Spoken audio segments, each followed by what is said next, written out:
Welcome to E360 TV, the live streaming and on-demand destination for influential voices and enlightened audiences. We offer trending, grassroots, and purpose-driven content across a diverse range of interests.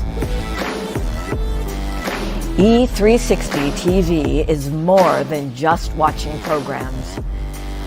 We offer the ability to interact with live shows connecting audiences to real, authentic influencers and storytellers while streaming to millions of devices.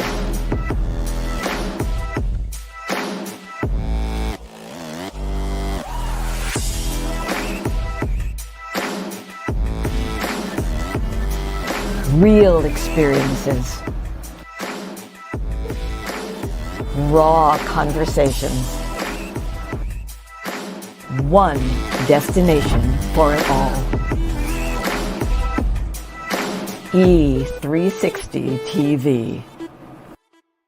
Hello, hello, hello. I have a question for you. Have you ever felt completely lost? You know, seeking purposeful direction that could and should propel your mission within your divine journey to that next level, but still it hasn't happened. Well, my name is Lauren Michaels Harris, and I'm the founder of P3, the Journey Series. People come to me because they're wounded. Many are scared, and even there are those who are bruised simply because they feel that they are increasingly, for whatever reason, losing their ability to dream. Now, this P3 program is not for a person who's just looking to start a business, no, but rather for those of you out there who have been on your journey and you've been navigating within your divine purpose, but you still desire to elevate to that level that you have not reached yet. If this is appealing, if this describes you, then I want to have a chat with you. I want to hear your story. So use the link below to get registered for your free seat at P3, the Journey Series. And let's get started, one story at a time. I'll see you inside.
Is it Friday yet? I am not kidding. Oh, yeah. Oh, my God. Oh, it's 2 o'clock already. I don't want to leave the club. Turn it off. I was beautiful just moments ago. Remember that? Oh, that was the worst part about being young at 2:01 in the 80s, 2:01 a.m. in the 80s. Huh?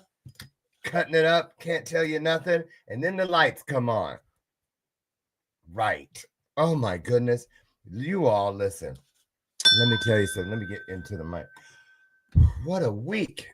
And this light. A week ago today, our family this house had people in it. I'm here alone today. This time last week it was filled with people because we were waiting on her.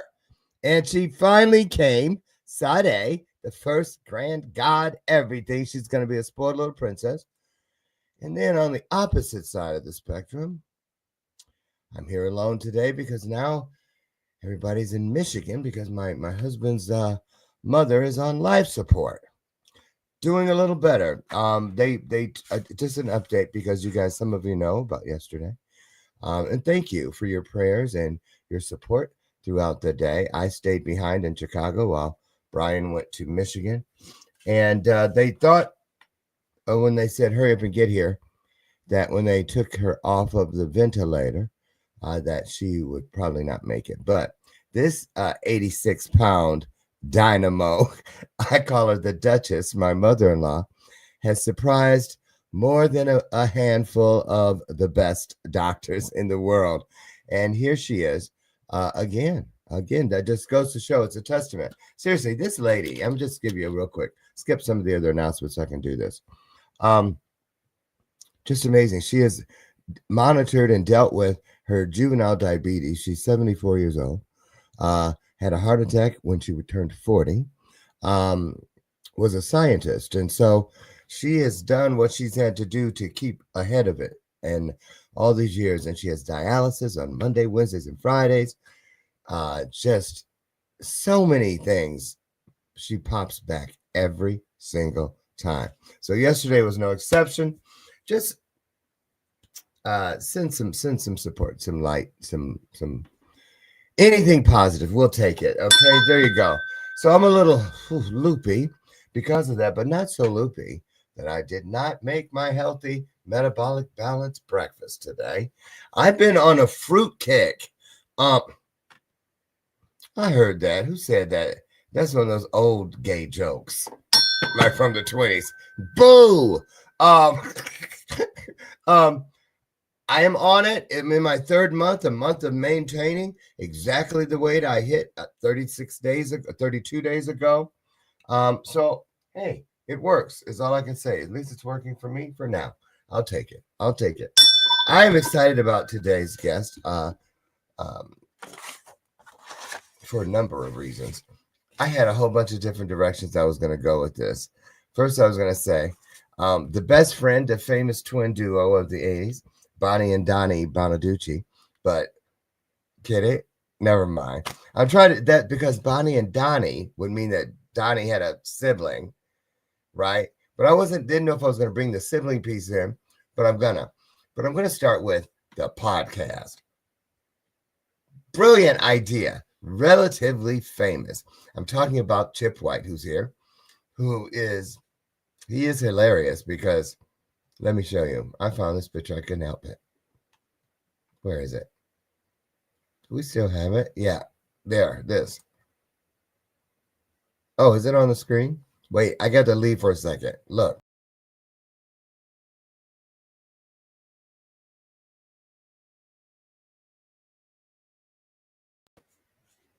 Thought I'd leave that hanging there for a minute.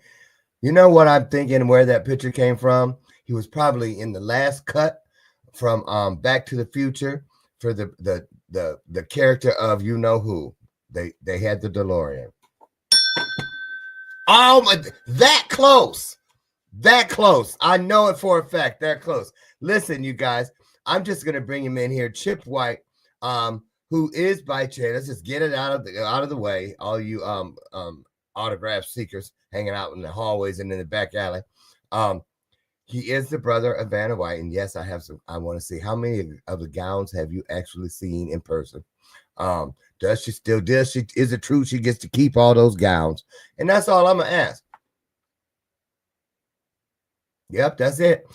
Here he comes, you guys. Chip White's coming down the hall, and get your questions, comments, and everything else ready because I cannot wait.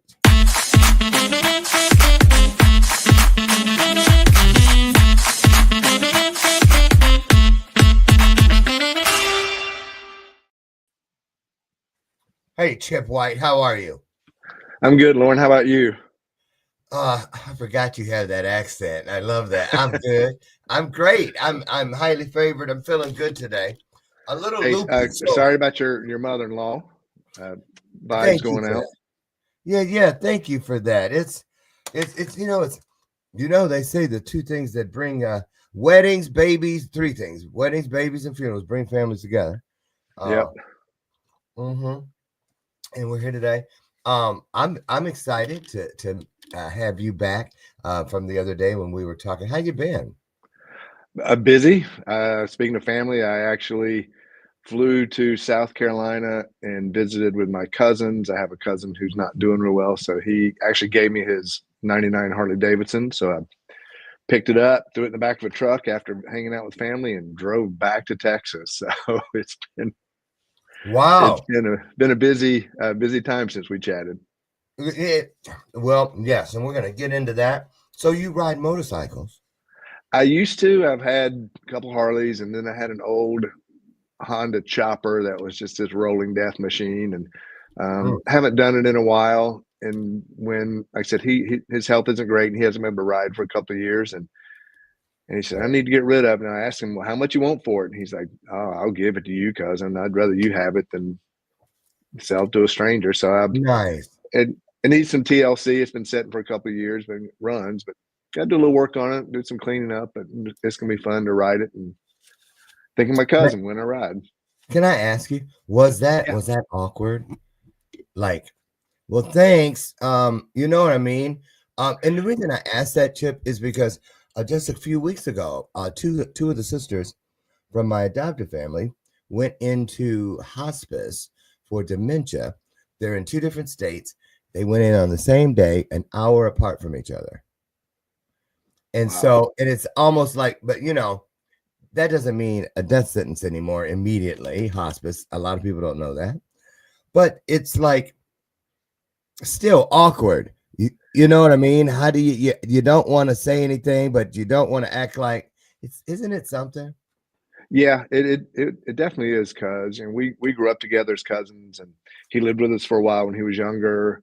Um, so we were very close as kids, and as life changed, he moved to Vegas with his mom and everything's we weren't as close. We'd see each other at family reunions, and um, so we kind of reconnected when his health was kind of going down, is going down a little bit.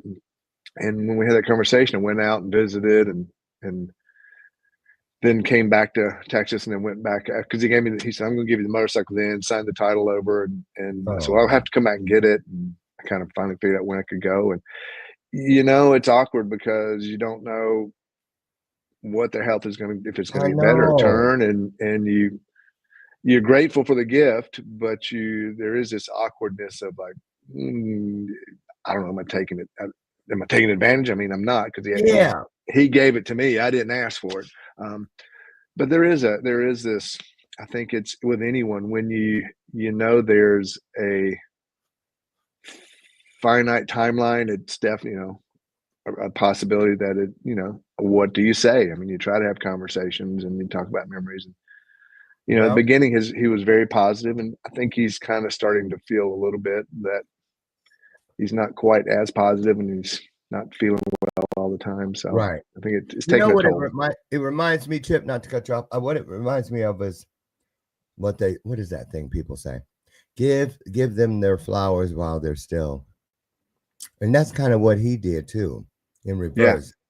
Because he was Yep. able to puts a special touch on not just the thing, but he added a layer of something you will feel every time. Because that's grab. There's the lesson I was Yeah. looking for right there. Yeah. I want to ask you something. Where Sure. did you grow up? Let's go back to the beginning. So you I, are Chip White, mhm. and you grew up. Chip. I grew up in North Myrtle Beach, South Carolina, along the Grand Strand, which is the north coast of South Carolina. We kind of border on the coast of the borderline of North Carolina. 60, 90 miles of beautiful beach, covers from North Myrtle Beach down to Litchfield, Myrtle Beach area, which is funny thing is visit myrtlebeach.com is the sponsor of our podcast. So I get to go to my hometown area every episode. Now that's a very popular touristy area. Oh yeah. So lots of beautiful people hang out there, and is it kind of like it is a destination, one of the top destinations, right? It is. Yeah, it's. I think they have 90 world-class golf courses, 2,000 restaurants. There, I don't go to the nightclubs like you used to. When you said that 2 a.m., I had to laugh because I was a DJ in nightclubs in Myrtle Beach. And for us, 2 a.m. the lights came on. That just meant we went to the next club that stayed up until 4 a.m. And when those lights came on, we went to the next club that stayed up until 6 a.m. Oh my goodness! And then the light was the sunshine, so we had to go home. And then you go out and your eyes feel like someone put vinegar in them. Oh man! Yes, we were just talking about that the other day. How when we were like 18, 19, 20, 21, 20, because we were still going at 18, even though it was 21. Oh, yeah. We didn't even start getting ready until like 10:30, 11. Yeah.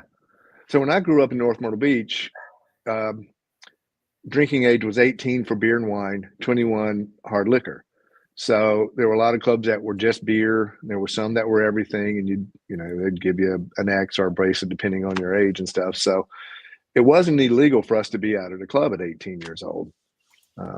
Now, when I turned 21, there were a lot of surprise bartenders because they're like, "I've been serving you for 4 years." I'm like, "Hey!" Right, and you're right.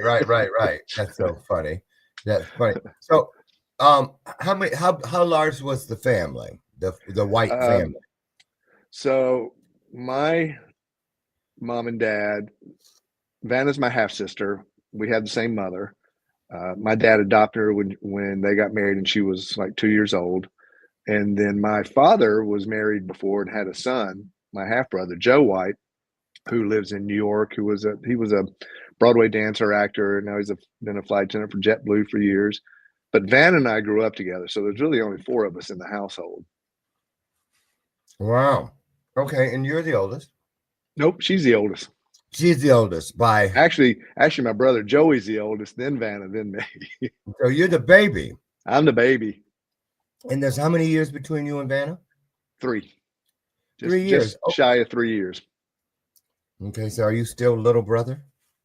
Yes, I am. And she is still as generous and loving at this age as she was when I was a little baby. Really? Yeah. Yeah, she is definitely, she's the quintessential big sister. I mean, really supportive and loving, and I'm the, snotty little brother all the years. When you guys were, let's say in your house in Myrtle Beach, it seems like a busy city, busy, high energy around where you grew up. How did you get bitten by this entertainment bug? A lot of things going on in Myrtle Beach to lend itself to kids getting involved in that.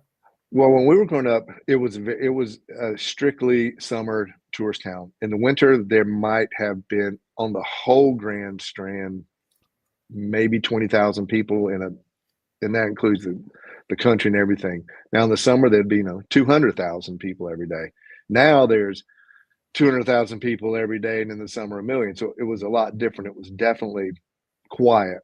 Wow. But in the 50s, the actor Christopher George from Rat Patrol movies, his family had a restaurant in Ocean Drive that my mother worked at. So she became really close with the family. So when Chris moved to New York and became an actor and a model, she would save all of his scrapbook stuff. Of course, then he got Rat Patrol, and we would watch it as kids because Mom would say, "Well, that's your Uncle Chris." And I'm like, Uncle Chris, And Vanna watched him on Rat Patrol, and she said, "I want to be on TV." Really? Yeah. So someone else in the family kicked it off. Yeah. Now, when I say Uncle Chris, that's that Southern uncle thing. There was no blood, but Oh, yes, yes, yes. But still, someone yeah, in yeah, close proximity that you could point to and say, because it's easier to believe. yeah, yeah. And we had a really good friend, my dad's from Dillon, South Carolina, Mark Southern, who was the music editor on some of the Andy Griffith shows, maybe Mayberry RFD, and stuff like Uh-huh. that. So we kind of, there was always a little bit of that kind of salt in the food, the little taste. So you heard Vanna say the very first time I want to be on TV. I find this very interesting because you get to really speak to the power of manifestation in a big, big way. Because I believe it's the same process in everything and it's available to everyone. So, what did you pick up and say, okay, she made that look easy? I'm going to say the same thing. I'm going to do the same thing, or whatever, because you have an extensive resume. You Yeah, worked it's at funny. Now, she did. She was focused. She knew that's what she wanted to do. She wanted to be an actress. And, of course, when you say TV, she became famous for not acting. Man, I would say I want to do something, and 6 months later, I'd never manifested anything. I hate to say it, but I have just zigzagged my way through life and stumbled upon careers and stumbled upon stuff, and I tend to, up front, man. I started partying much younger and went heavy down that road for a long time. So any manifestation I had came out of Peru or Colombia, Okay. unfortunately. So, and that's interesting too, because here we are, half brother, half sister, still under the same roof, and for all intents and purposes, siblings. Period. Mhm. Period. Because the connection, relatives dictate blood. Family is based in love. So Right. that's how I feel about it. I had 22 families, and I almost said something, but you get the point. There's a Yeah. difference. We know there's a difference. So let's talk about how interesting it is that these two paths run parallel, so to speak. What was it? Let's talk about you, because it's your journey that you can really speak to and say, here's why this was. What were you looking for? Okay, here we go. I love it. Here we go. Oftentimes,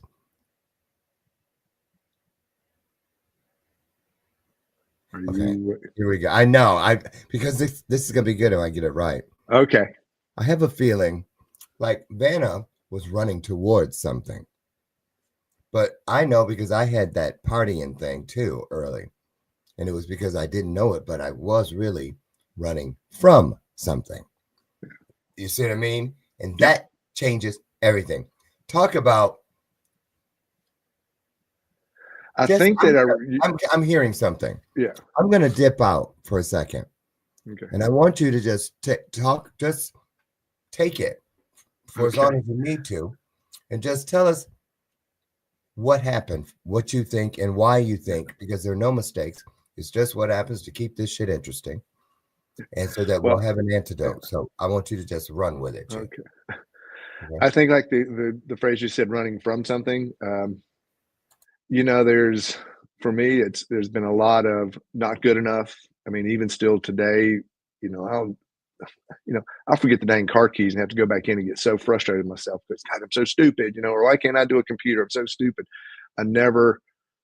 It's not that I never felt good enough.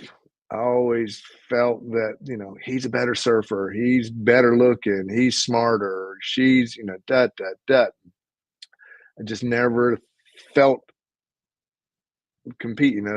They're richer. Their family's more. All these things that your perception is this, but if you do this, you realize that their life wasn't any different. It was worse in certain ways. It was, they looked perfect, but they were about to go bankrupt, or the dad was about to leave the mom. All these things that you perceive, you think they're a better surfer, but they're just a different style. You think that you're not good looking. You think that this, and so I think that, and then when you start getting a little alcohol, you pop a little blow up your nose, the other devil comes in and goes, you're better, da, da, da. So you kind of feel you're at that level, it kind of brought you up. And then unfortunately, it starts tearing you so far down that you either go insane, get locked up, or die, Right. That's right. That's right. Or you get out, Or you get out. Thank God we got out. I got out. Yes, we did. Out. And you hear I said we. Yep. Robert Brooker, good point. Comparison is the thief of joy. I agree. Ooh, I like that. I do too. So how old were you when you went out on your own to find your way? And what was it you were hoping to find? Let's see. Vanna left for college. I stayed home. I went to college for a brief period, and I started DJing in nightclubs. And I'm like, I'm making more money than my teachers. I don't need college. Blah. And then she got a manager in LA, and I went out to kind of work for a manager, and I was there maybe 2 years, and that had kind of fallen apart, and I'm not really working. I'm working for a temp agency. I'm not thriving, and I thought, well, if I'm going to starve, I'll starve back home. And she had just gotten Wheel of Fortune, and I packed up and went back to South Carolina. Kind of was getting I almost says get my act together, because I wasn't, but I was bartending at DJ'd at a couple of places, and then was bartending at this country western nightclub. And her boyfriend John got killed in the plane crash, and Wheel was really popular at the time. And so I flew back out. Boyfriend? Vanna's boyfriend, John Gibson. He was an actor on soap operas. He was a Chippendale dancer, really good looking guy. And they were living together, and he actually won like $5,000 on a scratch lottery or something in the 80s, and he used it for pilot lessons and got his helicopter license. And then he started getting his small plane license and was coming in. He just took a plane out for the day. They had an event one night and kind of flew up to Big Bear, did a touch and go, and was coming back, and they kind of brought him in too close to a big C-17, some big giant military plane. It literally just flipped him, crashed him, and killed him instantly. Oh. And the crazy thing was that day there were, and this is, we know, and there was just ABC, NBC, sitting like 4 news stations. Before work, I'm watching the news, and there were like 3 little private plane crashes around the country. And they kind of did this combo story. They didn't name names, but they said there was a plane crash in Burbank, there was a plane crash in Denver, whatever. And I remember seeing it on the news. And then when she called me that night, I was like, oh my God, that's what that crash was in Burbank. Wow. So, and the show had really just started. It was that was probably the first time, and it was a couple of years in by then. It was probably, I think, 3 or 4 years in. It was really starting to become super popular. And that was kind of the first time she ever missed any shows. She, because they tape a week's worth in a day. So she ended up missing a week or 2 because she couldn't work for a couple of days, obviously. Of course. Do you remember that? Because, got to lighten the load every now and then, let the air out of the tank. Do you remember how at the beginning of Wheel of Fortune, they used to get to shop? And the models would be on the thing like, I'll take the Winter Wonderland. I'll buy the sweater for $49. Ding, and they would deduct it. I'll buy the skis for $300. Woo! Ding. The ceramic Dalmatian was the staple of the Wheel of Fortune set for $250. See? Now, did you go and hang out? Did you know, like, was it like a family type thing? Yeah, I would go quite a bit. In the beginning, when they were actually shooting at NBC, and I'd go sit in the audience, and kind of that's when they were shopping and it was just starting. Later, because then I ended up moving back to South Carolina, like I said, and I came back, and she had really kind of taken off by then. This was 86, and was working for her. So I'd go to the set, and eventually ended up working over at King World. So I ended up doing a lot of stuff for Wheel. promos and then other That was stuff. Merv Griffin, wasn't it? Well, King World was the King Brothers. Merv Griffin developed and produced the show, Wheel of Jeopardy. The King Brothers were syndicators. They started syndicating, which took it to the next level. And so I was working at King World. So they also co-produced it. So you'd go and I worked actually like their 3,000th episode. I did research and pulled together like an hour and a half worth of clips that then they took down to the 30-minute show. So did you all think it would last as what was wait a minute. No. Wait, is it still on? Oh yeah. Ryan Seacrest is the host. She's still on there. 42 years later. There. 42 years. Better get something going there. Talk about a gig. Yeah. I bet she was worried about being typecast. Who cares? Yeah. And that's the truth. Like when she first got the job, it was just a daytime show. It wasn't even the nighttime show. It was just the daytime shopping. Pat had only been on it for a year. And she thought, oh, you know what? I'll do this. It'll give me income. I can try to do my acting thing and I'll, it'll probably last a couple of years. I'll make a little money. I think she was making $1,500 a week, the very first, if that, which back then was a lot of money for a 26-year-old. So she didn't think it would last that long. And, and then she was doing some guest starring on certain other sitcoms or playing herself on sitcoms. And she did a few movies and stuff. Yeah. So, she just threw it. And then it just kept going and kept going and kept going. And, people made fun of her, all the actors, like, you're just a TV host. And 42 years later, she's 42 years later. And, isn't that interesting? Even that. I bet there's some laughs about, who's sorry now kind of deal. I think they're hoping to get on Celebrity Wheel, Yes. And still happy and never attached to any kind of scandal or just what I'm saying, what I mean, just it's a great thing to see, and Pat retired and Ryan Seacrest took over as host and everybody it's like, oh my god, I'll never watch because of Ryan, blah blah. Ryan has been awesome for the show. She loves working with him. What's that? How long is that switch? I didn't even realize. It's been it's this season, so it's been 6 months or something like that. 8 months. And you said it's going well. Going well. I mean, she said, look, Ryan is super nice. He's super professional. A workaholic because she said, I don't know when he sleeps because he does everything in the world. He came in, and it wasn't like he came in going, I'm going to make this the Ryan Seacrest Wheel of Fortune. He just came in and to do the job and play the game and be a part of history. He was excited to do it. He's opened doors for them that Will wouldn't, like iHeart and Idol. So there's all these new things that he's brought to the show, a new energy. They have a great chemistry. So it's been a good move for the show. Pat was awesome, but he did 41 years and he was kind of like, Isn't that something? And this time Bob Barker had a run. Then man. So let me ask you, what's it like? Okay, how much memorabilia do you own? And what's your favorite piece? What's your favorite piece?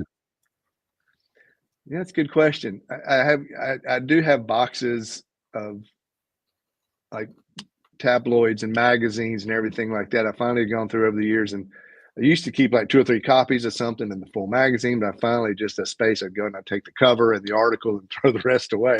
And I've got some of her dolls that she had on Home Shopping Network. We got a really cool, dug it out the other day and framed it.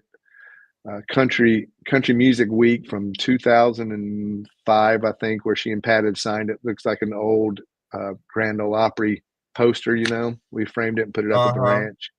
Memorabilia, not just from Wheel. You've worked for a lot of networks, Jeff. Oh, yeah. Let me think about some of your exploits. I've got some artwork. The producer of American Chopper, his wife did a really cool chopper art, like kind of like David Mann style. I've got one of those. I've got, I'm not a big collector of certain things. I've got some books from a signed book from when I was a fire chief when I was doing Firehouse USA in Boston.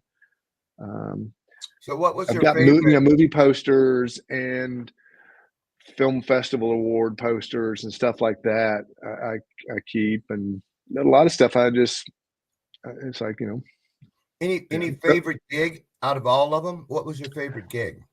Ooh, that's tough. I liked working for Behind the Music, Saturday Night Fever. That was fun. I loved doing what's that? Saturday Night Fever. Yeah. So yeah, that was I loved that movie as a kid, like in high school. But for all the dancing, I wanted to dance like Tony Montana. I mean, Thank you very much. disco. Yeah, disco was in, so that was, and then ended up working on Behind the Music, Saturday Night Fever, the movie, and we discussed it. And you watch, and I watched it again, going, oh, it's really a dark movie, man. That is not. It really has nothing. It's not even about the dancing. And if you really watch the movie as an older, so it was interesting to watch it later in life and be a part of it. And, I loved working on a bunch of shorts. I've done several shorts with people, and most everyone has just been great. Shay Sizemore, he's written and directed 4 or 5 of the shorts we've done, a couple of features. Electric Jesus, the feature I enjoyed working on, even with the challenges we had. It's a great movie. It's out, it's out on all platforms, Tubi and all that. Shorts you can usually find on Vimeo if you typed in Shay Sizemore, a lot of them would come up. I love doing promos at Speed Channel. I did that for years. Excuse me, in Charlotte. Because those were, you come in on Monday. Yeah, they're like, okay, you're going to do the Rolex, you're going to do the F1, and you're going to do Star Cars. So you sit down, you write promos on Monday, Tuesday you get them approved, and you start cutting and editing, and by Friday they're out the door, and next week it's a whole other group, right? So I liked doing that because it was kind of instant gratification, where a movie is, or a TV show, it's like you shoot it a year and a half later, maybe it's coming out. Yeah. So Chip, what was it like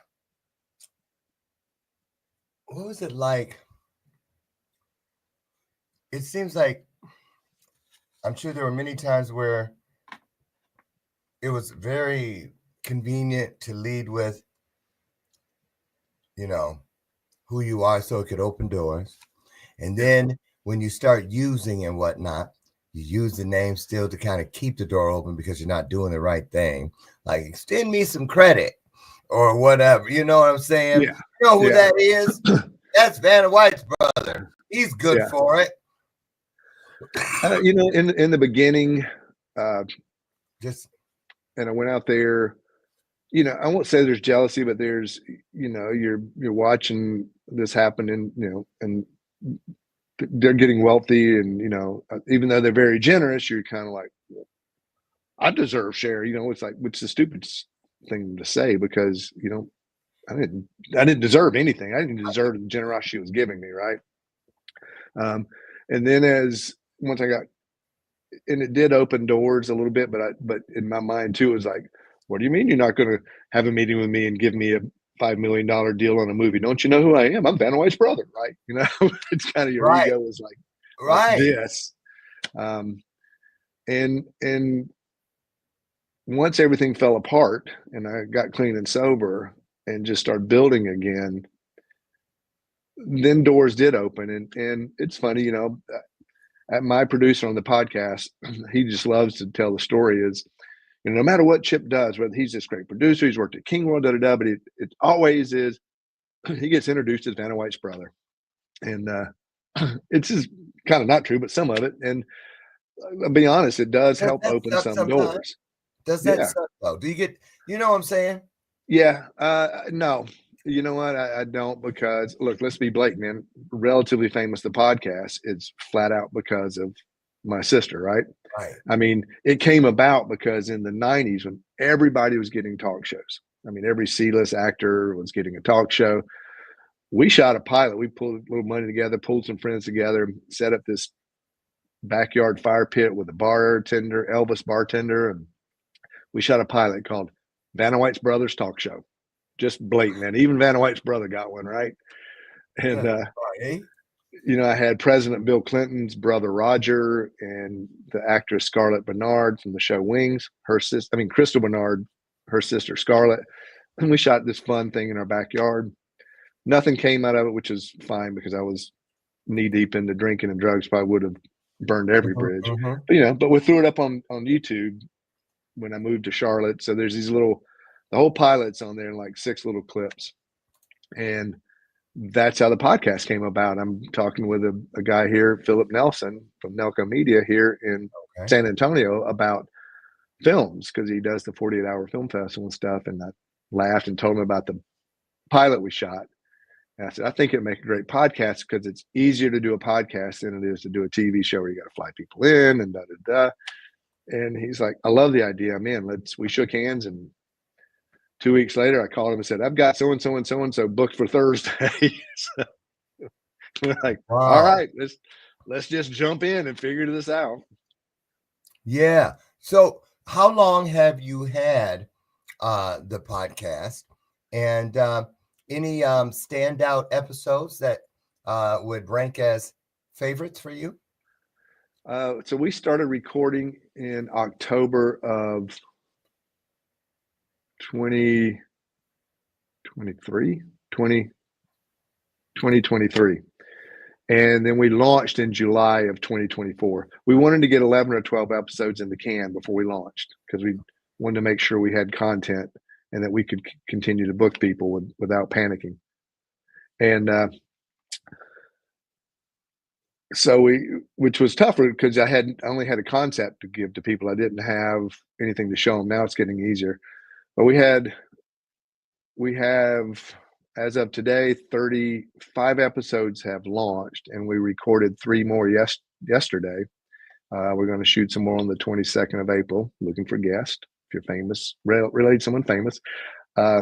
Some of favorites, the favorite is always the one that you just finished because it's fresh and you've learned something new. Some of the ones that in the past that I loved Elvira's niece because I drove Elvira. I was her limo driver some. My friend Chris Carson, he's Johnny Carson's nephew. It's fun to reconnect with him. Marvin King, who is Marcus King's dad, that's Grammy nominated musician. Marvin was awesome because he's been in the music business, and to watch his son take off was fun. Dom DeLuise's son David was hilarious. Keith Coogan, who is Jackie Coogan's grandson, again hilarious. Morgan Freeman's son was fun because here's a young Morgan Freeman trying to make it on his own, but very clearly it's like, oh, we know who your dad is, right? So in his very interesting dynamics. Yeah. That each person, wow. Yeah. And yesterday we interviewed a broad range. Leland Chapman, who is Dog the Bounty Hunter's son. I had Linda Gale Lewis, who's Jerry Lee Lewis's sister. And I had Matt Axton, who is Hoyt Axton's son. And Hoyt wasn't a household name. In the 70s, 80s, he was a very well-known country singer, but also folk, rock, just plethora of songwriting and stuff. And his grandmother, Hoyt's mom, co-wrote Heartbreak Hotel, the first million-selling record for Elvis Presley. Elvis who? Elvis kidding. Presley. Yeah, I just get it. Because, if you say Whitney Houston to a 20-year-old, they'll go, who? Yeah. Same with Elvis Presley now. Can you believe that? Yeah. How is that ever even possible? I'm shaking my head. Yeah. Well, the biopic with Tom Hanks definitely opened up a lot of younger generation to Elvis. So that's what we need more of, because some things should never fade away. Now, I have a couple people I can introduce you to that have famous siblings. Okay. You wanna know who they are? Do they have to be siblings? No, they can Oh, be cousins, uncles, aunts, moms, dads. I'm surprised he's not here. Charles Maddox, he's an Emmy Award. He's here almost every day. How you guys? And he's Bob Marley's nephew. Okay. His mom is Bob Marley's sister. That would be awesome. And I know Amani, but she's so quiet. That's Bob Marley's firstborn. She's in Atlanta. She's wonderful. And then I'm going on tour with Sanjeev Chopra. We're rehearsals now. You know him? Is it Deepak's brother? Yeah, only brother. So yeah, those are all awesome because yes, I love that, man. Because I love doing a variety. It's like we're not just TV, we're not just film, we're not just music, we're not just sports. It's like a rodeo. I want to I'm trying to get a couple of rodeo star relatives because even though they're not household names in the rodeo world, they're tremendous. Right. It doesn't have to be a household as long as they're famous in a niche. I had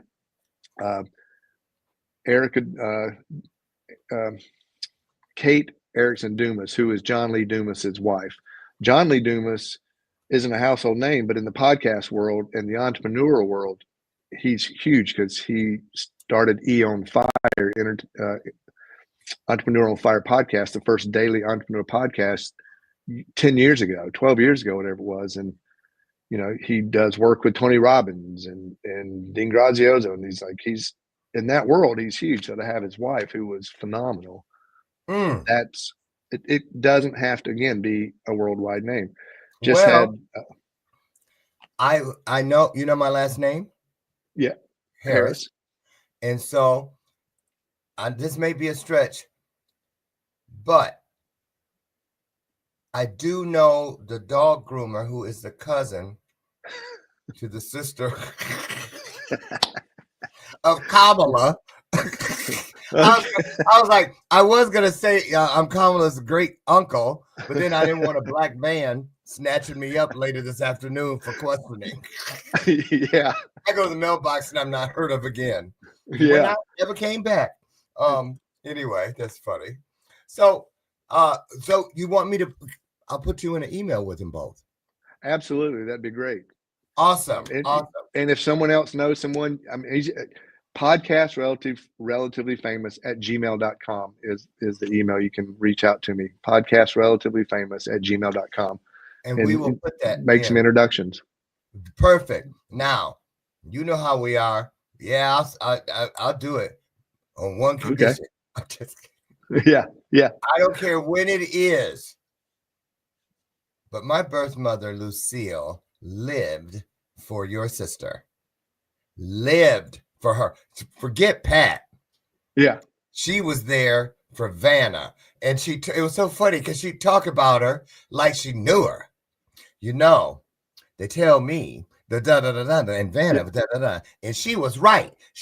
When I think there was something about negotiating for more money or something, and you hear they're talking about replacing her. I won't be watching this, that, oh my God, whatever it was. And her church friends. I'm telling you. That was part of the charm of the show and Vanna and Pat. The fact is that people felt like they know her, that she's been in their home for 40 years. Right. Amazing, isn't it? Yeah. And there was something about the fact that she was glamorous. And it wasn't about, I'm just turning letters. There was always that controversy in that story. And I believe she became an American folk hero. Definitely an American icon for sure. Exactly. Oh, yeah, I guess that is a better term, American icon. Because especially for my mom, when it was from Pine Bluff, Arkansas. She went through sixth grade. And I think it was a window to a lot of things, and they just always thought Vanna was so nice, I wonder, does she ever say? Now, the funny thing is, if you go back and watch Vanna White's Brothers talk show on YouTube, there's a little blonde waitress on there Rose Cranner back then. She's from Pine Bluff, Arkansas. How do you remember that? Oh, because I'm friends with her, and we always talk about when we pass the highway. We go, "Oh, Pine Bluff." You know, we've. It's one of those places you can't forget, right? I'm supposed to go there and pick up a trunk that my birth father left for me there. It's at somebody's house. Wow. Ooh, that might be a sign. David Watson, this is a rye crisp cracker with goat milk cheese on it. Yep. He's like, what are you eating? Yeah. Something that will not beat me up later, hopefully. Yeah. So let's talk about how much time we got. Oh, we have 5 minutes. So what I know. What is it you have? Is that David Watson? David Watson? Oh, it is. Hi, David Watson. I met him at one of my speaking events. He's a security in a what school is it, David? Educators that were in my audience somewhere. I think, was it Charlotte or Savannah? Maybe somewhere.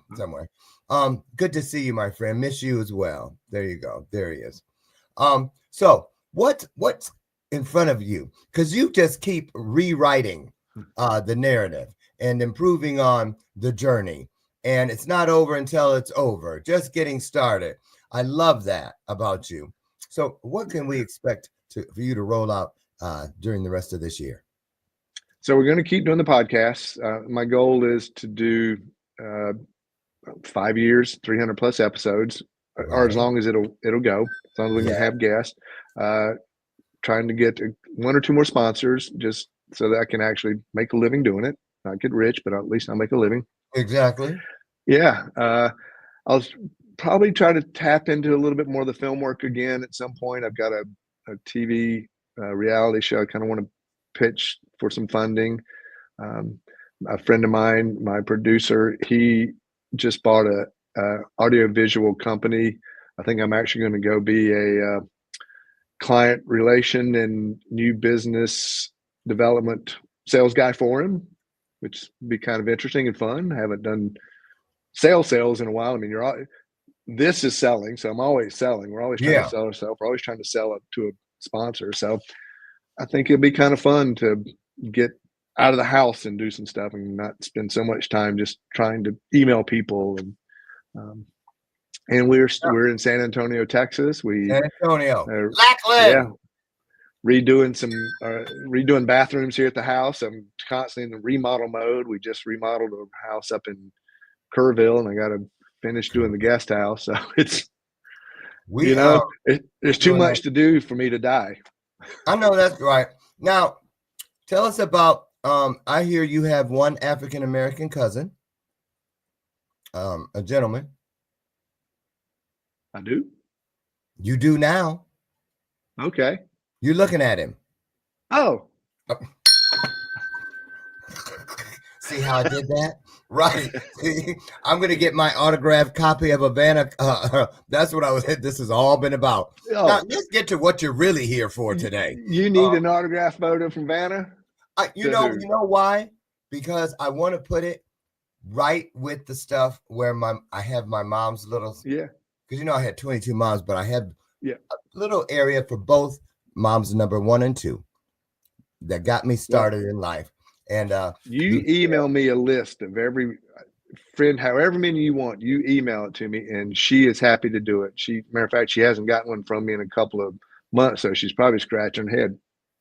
Doesn't anybody? Oh, yes. Oh my goodness. Would it be too much if I ask for 5? Not at all. I have friends that yearly will send me a list of 20 going, here's my new list for this year. So. Oh, that's awesome. Oh my if she's happy to do it. I love you, Mom. Yes. Let me ask you, where is the best place? Because I have you have a website, Chip? We do. Relativelyfamous.net is the website. Oh, all the episodes live on there along. Yeah. You can click through the website.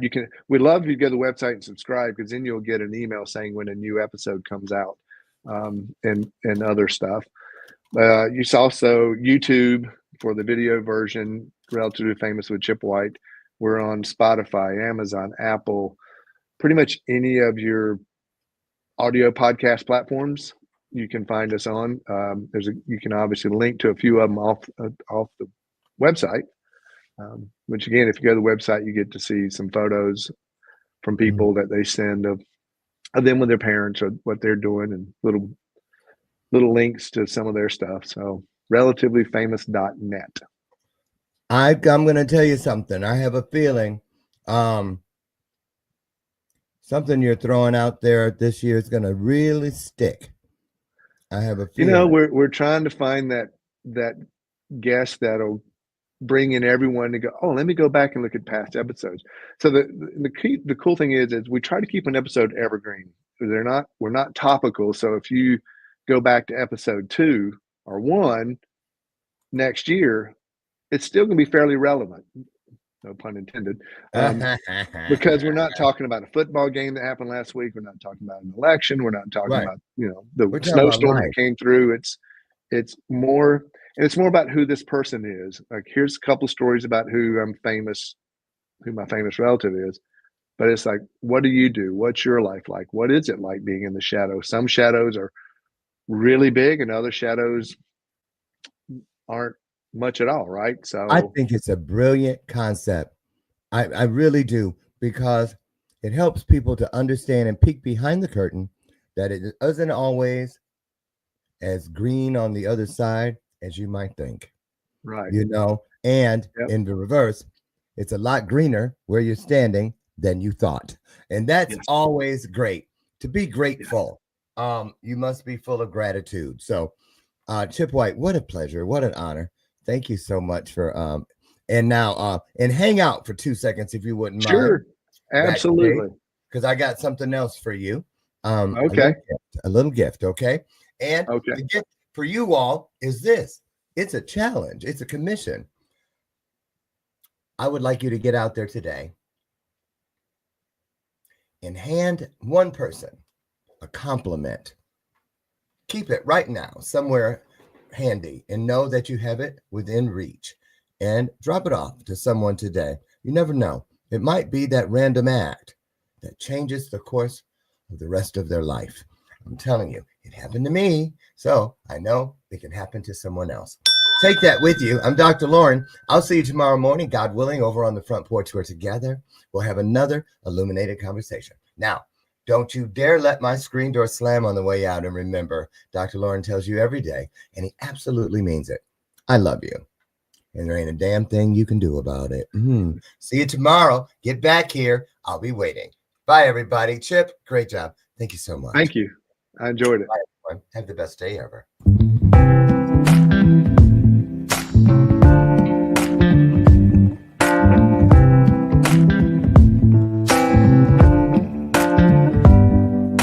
Show me your soul.